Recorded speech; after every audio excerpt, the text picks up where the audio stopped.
Also on the right, there is some tiny little antelope hanging out up on top of that hill there. They kind of look like brown and white. They kind of look like s'mores. Those antelope are springbok. They're the smallest antelope species on the reserve, only about 100 pounds or so. But they can run up to 55 miles an hour and they can jump up to 6 feet in the air.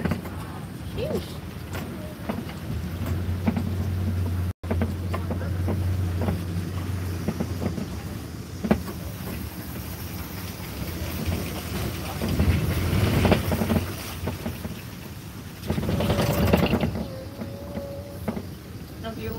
In between the bushes and the trees, there is an elephant hanging out in the back over there. It's a little hard to see him back there. But it is an African elephant, and you can tell by looking at the shape of their ears. So if their ear looks like Africa, it's an African elephant. And then on the left-hand side here, hanging out in between the trees, there is some mandrills. Now mandrills have really bright, colorful faces.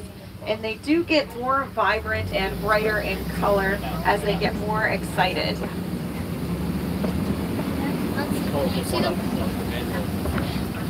So it's pretty easy to differentiate male and female mandrills. Males are generally around 100 pounds, whereas females are considerably smaller at around 30. And a really cool fact about mandrills is that they have pouches inside their cheeks and they can store snacks for later. Now that elephant that we saw, we can tell that one was a male elephant because he was by himself.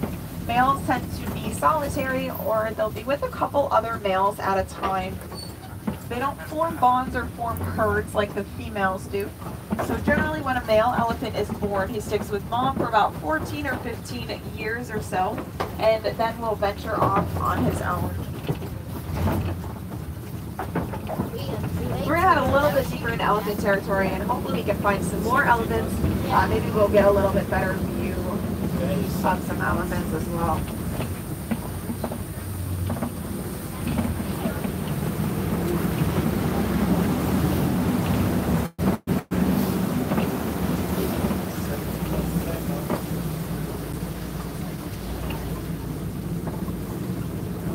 There is one on the left. Might not be able to get a good view of it. There might be some more bushes in our way. Now elephants are the largest land mammals, but they are afraid of bees. So that was found out through research with the Disney Conservation Fund. You can kind of see them over the trees, still not too good of a view. They also scared of So elephants do migrate quite a bit, and when they migrate, they tend to knock over and destroy everything in their path. So they were doing that with farms. They decided to migrate through farms, destroy the fences, destroy the crops, and also eat the crops along the way. If you look back to your left-hand side, you might be able to see the elephants a little bit better. And then the farmers were getting pretty frustrated with the elephants. It's understandable, that's their way of life, that's how they fed their families. So the Disney Conservation Fund stepped in, and that's when they did research and found out that elephants are afraid of bees. So they worked with the farmers building what's called beehive fences, and they lined these farms with beehive fences as a safe way to keep the elephants out of the farms. Also helped the farmers because they could sell the honey as an additional source of income and helped the bees as well. The bees are endangered just like elephants are. So that's just one of the really cool things that the Disney Conservation Fund is capable of doing. There's going to be some pink birds on the island to the left-hand side. Those are greater flamingos. And if you look to their feet, there's some gray babies hanging out by their feet. Now they are born gray, so and as they get older, they'll turn pink. That is because of their diet. So they eat more brine shrimp, and the keratin in the brine shrimp is what turns them pink. If anybody's a fan of Hidden Mickeys, that island is a Hidden Mickey. It's the second largest one on property. The first largest is the solar panel field over by Epcot, and you can see it from above. So if anybody is inside, that's a really good sign that we might find some more animals in the area. A lot of animals like to roll in the mud to protect their skin. They'll use it as sunscreen and bug repellent, kind of like we would protect our skin. but they don't have the luxury of having sunscreen or bug spray, so they roll in the mud to protect their skin. But it's really good.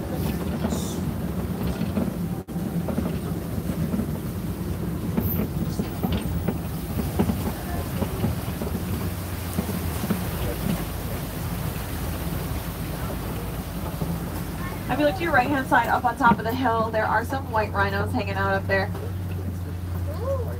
Now, white rhinos get their name from the Afrikaans term white, which means wide. It doesn't mean white. That is because they have really wide rectangular mouths.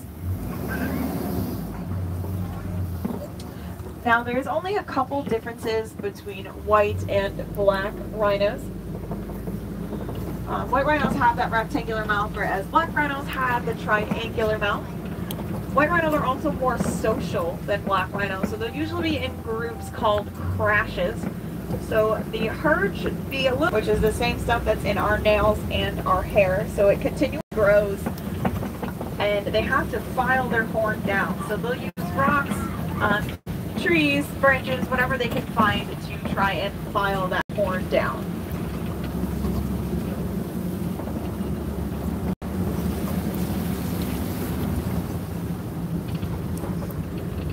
If you look to your right hand side, hanging out just in the dirt there, laying down, that is a bontebok. Now, bontebok translates directly to beautiful buck. That is because if the sun hits it just right, it looks like he has a purple coat. So bontebok were severely endangered in the wild, only about 17 of them left. And local farmers in the area did notice that, and they wanted to help these bontebok.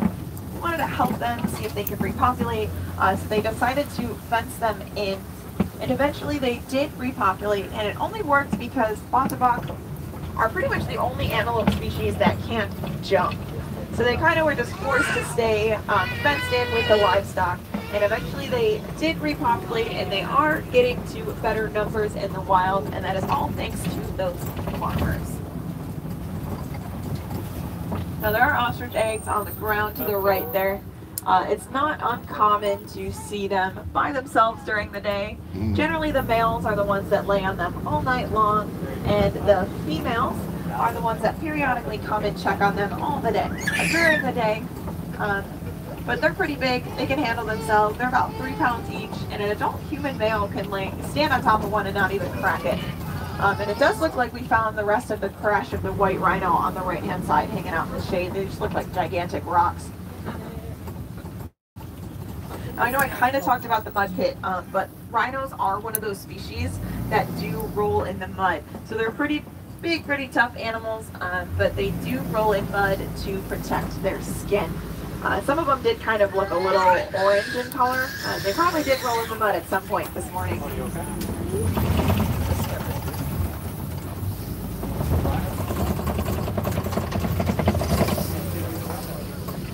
So we're in the last part of Harambe Wildlife Reserve. We are in Magadi Glen. Now Magadi Glen is home to the Warden's Post. Warden lives on the outskirts of the village, and the reserve kind of keeps an eye on both, helps out both, also houses some Nigerian dwarf goats here. Now they're really cute and really small, but that's about as big as they are going to get. Not going to get any bigger than that. And then in the center, next to that yellow barrel, that is what a beehive fence looks like. So the warden and the goats live in a symbiotic relationship, meaning that they benefit from each other. So the goats get a place to stay, food, water, all the essentials, anything they could possibly need. And in return, they give the warden milk that can be turned into various dairy products like yogurt and cheese and butter and all that good stuff. And it helps feed the warden in the village, and it helps everybody not quite rely on other animals in the area that might be endangered or could become endangered. But a lot of the animals that live here on the reserve, like elephants, rhinos, giraffes, they are all endangered for various different reasons. So it's really important that we try and keep these species alive for years and hopefully generations to come. So I know I kind of talked about the Disney Conservation Fund, but they do so much more than just research bees and elephants. They donate to organizations around the globe to help endangered species education programs, research funds, and a whole bunch of other conservation stuff.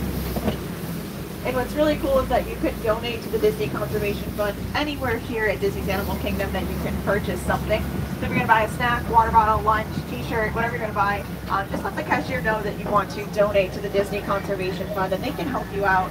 And Disney will match dollar for dollar everything that you donate, up to $1 million. And if you donate at least $1, you get a really cool pin that says Conservation Hero on it. Tommy. Tommy. ¿Te gustó?